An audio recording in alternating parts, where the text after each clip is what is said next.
As we start to get well on our way into 2025, more and more Starfield mods are being uploaded to the Nexus page and Bethesda's Creation Club. So here are 10 mods I've chosen today that will aim to improve and enhance your Starfield experience. With this list, we will be changing some of Starfield's cities, redesigning the points of interest, and even adding some new decorations for your outposts. If you're new to the channel or to modding Bethesda games, make sure to subscribe for more Starfield content, and if you enjoy the video, then please remember to leave a like, as it will really help out the channel. Starfield's futuristic cities are by far the largest settlements that you'll find in any of the previous Bethesda games. That being said, they are still in some respects a little bit underwhelming, especially when you compare them to even older titles like Red Dead Redemption 2 or The Witcher 3. But that's why we have the mod Expanded Cities by Deity Venji. This mod will make our settlements in Starfield feel more like realistic large-scale cities. Places like New Atlantis always did feel kinda small in vanilla Starfield. Considering it's meant to be humanity's largest surviving colony, it appears to barely have enough buildings to house a small town. Expanded Cities completely transforms it, however, into a much larger and much more believable sized city. Almost every area of New Atlantis has been altered slightly, with either new buildings or new decorations filling up any valuable space. You can still visit all your favourite shops and residences, but unfortunately this mod is just a visual change, so you won't be able to access any of these new buildings. This mod will also transform your neon into something almost completely unrecognisable. The neon core will now be surrounded by what seems to be the dilapidated shell of an even older city, and neon itself now resembles a much more steampunky vibe with all the new electronic billboards and custom lighting. If you want to improve the interior cell of your neon, you should also try the mod Neon Vertigo, but make sure it comes before Expanded Cities when adding it to your load order. Another cool feature about Expanded Cities is that it is also updated on your local map, so you should have no difficulties when trying to get around either location. If you want to try this mod out for yourself, you can find it on the Nexus page, however it is not on the Creation Club just yet, so it is only available on PC. Next on our list, we're going to be checking out a mod that will give a bit more meaning to some of the lives of our NPCs in the game. This is More NPCs Have Routines and Stores Have Schedules by Flippin' Eggs. This mod does pretty much what it says in the title, as its main feature is to add daily routines to over 70 named NPCs and 12 unnamed characters. In vanilla Starfield, there are many NPCs who already have a daily routine, however a large amount of them do not, and instead have to work 24 hours a day and are forever trapped to spend their eternity in an empty store. This mod will now give shopkeepers a chance to rest, and no longer will they have to spend their days and nights working. Instead, business owners will now make use of the robots in 2330, and finally the staff can actually take a break. Now when you turn up to a shop at 3 AM, you will not be greeted by the normal day shift employees that you might be used to seeing. Instead, you'll be faced by either a robot employee who will still have full access to the store's inventory and credits, or in some cases it might just be a different human NPC who is now in charge during the night shift. This mod is really immersive and will also include over 100 new data slates. Some are just simple announcements and opening hours, while others might give you a small glimpse into the lives of some of Starfield's shopkeepers. If you'd like to give this mod a go and try it in your game, then you can find it on the Nexus page and on the Creation Club. Moving on to mod number 3, we're going to see if we can improve some of the apparel that you can find across the settled systems. Introducing Constellation Modular Outfits, this mod will add 8 brand new types of modular clothing, including clothes like t-shirts, tank tops, and even jackets. These will all come in a different variety of colours and styles, so there will be sure to be a bit more diversity in either yours or your companion's wardrobe. All outfits can now be handmade at an industrial workbench, however you need to acquire rank 1 in spacesuit design before you can start crafting, and all these items will cost actual resources to make, so ensure that you have a lot of polytextile and pigment before you begin. The number of different combinations you can design using this mod is staggering. With all the different clothing and colour options, there's almost no end to the amount of outfits that you can put together. You and your crew can now dress in much more casual clothing, so you can take a visit to your local Terra Brew or Chunks in a comfy yet fashionably designed outfit. But if you want to try this mod for yourself, then you'll be able to find it on the Nexus page and on the Creation Club.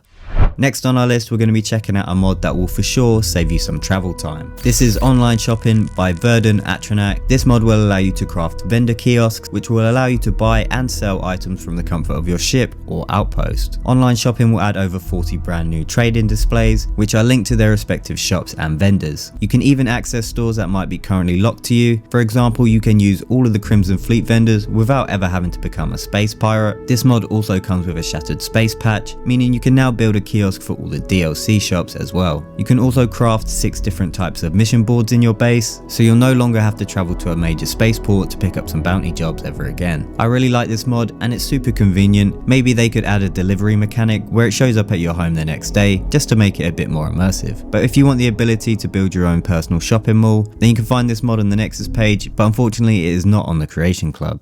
For our 5th spot, we're going to be checking out another Star Wars ship mod. This is the Mandalorian N-1 Starfighter by Electionist 007. This mod will add Din Djarin's custom N-1 Starfighter from the Mandalorian TV series. This ship is a single pilot starfighter, so as you can tell it might be a bit cozy on the inside. The ship is amazingly detailed, even having Grogu's little cockpit at the back, but unfortunately there is no Baby Yoda to be found. You can add Mando's ship to your fleet by heading over to the Argos mining facility, and you'll find the fighter just behind the landing pad. Like all the other Star Wars ships we've looked at in the past, this one is also very overpowered. If you want a bit more balance in your game, you can customize the levels to suit yourself. You don't want to assign any crew members to this ship or have any companions following you when you take off, unless of course you don't mind them surfing through space on your wing, that is. But if you'd like to travel around Starfield on a solo adventure in style, then you can find this mod on the Nexus page and on the Creation Club. A lot of the spacesuit designs in Starfield look a little bit bulky, and apart from a few different Starborn armors, none of them really look that badass. And that's why we're going to check out the mod Atlas Clothing Advanced Techwear by 510 Deshawn. Now with this mod you will have access to a variety of awesome looking spacesuits, or what Atlas likes to call exoskeletons. You can buy these exosuits from the Trade Authority stores, or you can easily craft them at an industrial workbench. You and your followers can now look like total badasses, as you can now equip them all with this awesome looking tactical military gear, as this mod will add 5 new spacesuits, 7 different helmets, and even some brand new apparel. So you can choose to wear these outfits either with or without the exosuit. You can even mismatch different combinations of these exoskeletons just to get the perfect fit for your character. I think they all look pretty awesome, and it's definitely an improvement on the Starfield NASA punk vibe. But if you want to try these exosuits out for yourself, then you can find the mod on the Nexus page and on the Creation Club.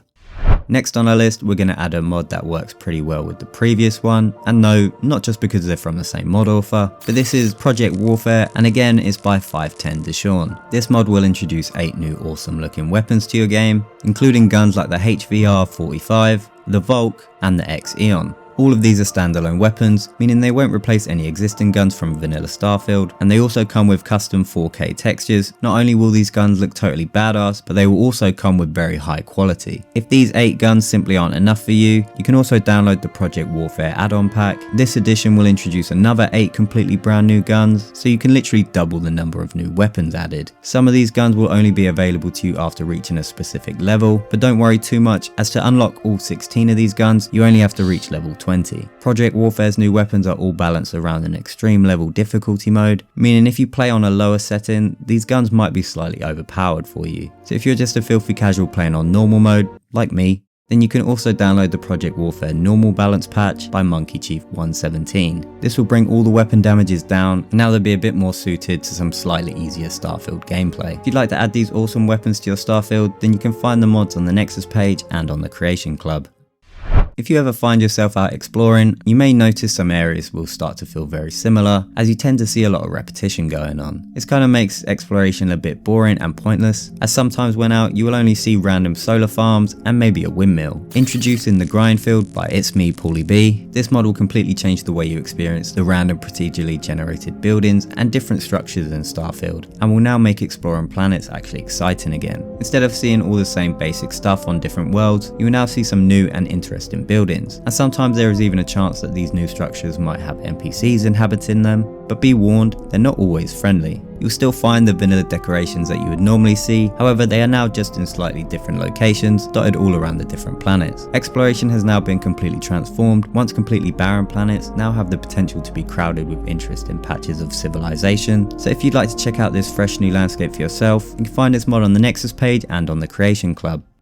Next on our list, we're going to be taking a look at a brand new land vehicle. This is the HopeTech Hammer 5 by Outroa. This mod will add a brand new vehicle to Starfield and will make you never want to go back to the Rev 8 ever again. The Hammer 5 is the latest release from the HopeTech Motor division, and this tactical 4x4 is nothing like you've ever driven in Starfield before. With its almost infinite boost, traversing planets has now become almost effortless, and its meaty 50 cal minigun can really pack a punch. If you have already purchased a Rev 8 vehicle, then to acquire this new truck, you can just just go to the ship vendor and select it. The Hammer 5 will also come with its own custom interior, so it's perfect if you like to drive in first person. Your companions will have no trouble accompanying you on your road trips in the Hammer 5, and that even goes for our big boy Vasco, who seems pretty comfortable just sticking his head out the back of the sunroof. If you want to drive this awesome 4x4 in your Starfield, then you can find it on the Nexus page and on the Creation Club.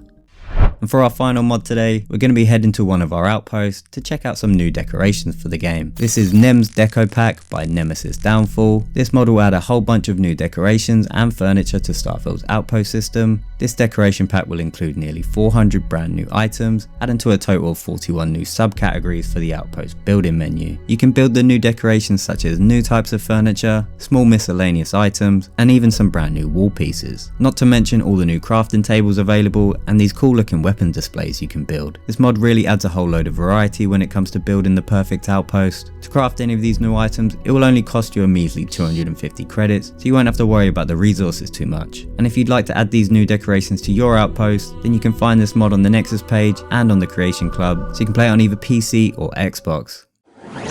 And that is our top 10 list today. We checked out some very exciting mods. I hope you found something that you'd like to check out for yourself. And if you enjoyed the video, please remember to leave a like. And if you want to see more Starfield mods, don't forget to subscribe to the channel. But that'll be it from me today. Thank you guys so much for watching, and I will see you in the next one. Peace. You won't regret it. Come on, dance! Go crazy! Get some Aurora and let loose! Yeah?